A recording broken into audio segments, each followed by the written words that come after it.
It was an oversale, obviously, and someone had to be removed from the flight. I'm sorry. First of all, the men and women of United are truly professional, so this immature reaction obviously it disturbs us all, but there are millions of people every day on airplanes, and this does, involuntary denied boarding does occur, usually handled with a whole lot more maturity, I think. A lot of people looking now through United's denied booking policy, which talks about denying boarding, doesn't say much about taking someone off of an aircraft. So is it your guess that once they got to 800 as a volunteer offer, didn't get any takers, they were stuck because they had already boarded too many people? I think that may be true, Carl. They have, lists, so certainly your frequent flyer, your biggest earners, and of course the first class passengers, and the cost of your ticket has something to do with who gets involuntarily bumped off a flight. But there usually is space available, so that's not an issue. Obviously, this person was the most eligible to be denied boarding by their priorities, and he did not want to cooperate. Based on what he paid, right? Probably based on what he paid, and it may have just been a mistake they put him on too soon.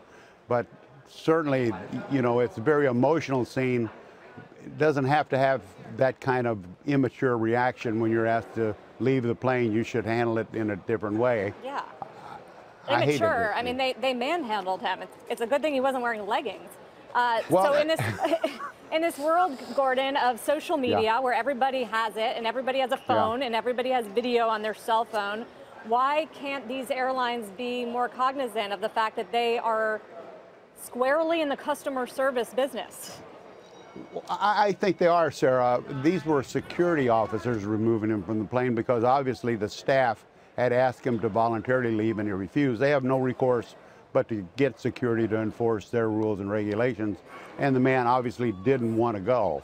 It's, like a child that didn't want to leave. But I think they are cognizant. They try to do a professional job. They're very professional people, but not everybody on the plane is professional, and they can create a scene if they want to, and they did.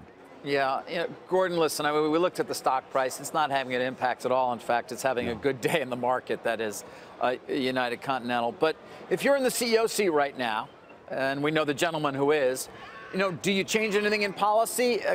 That statement that we got earlier really seemed particularly lacking in any care for the passenger. I mean, what do you do right now if you're the CEO, as you had been, of course, of this airline? It's been a while, to change anything, or how do you respond to what is clearly going to be a growing PR blunder? Well, there's probably not a nicer man than Oscar Munoz, and so he's a really human fellow, and I'm sure he has deep concerns about this. And I'm sure there'll be a lot of discussions within the company of how do we handle this in the future. But it's not from a lack of concern of the passengers. I mean, United has done a really good job of optimizing that experience and making a better product available. So you can be sure there'll be a lot of discussions, and they'll try to say, how do we handle it? But the facts are, there are too many people for the number of seats, and somebody has to leave.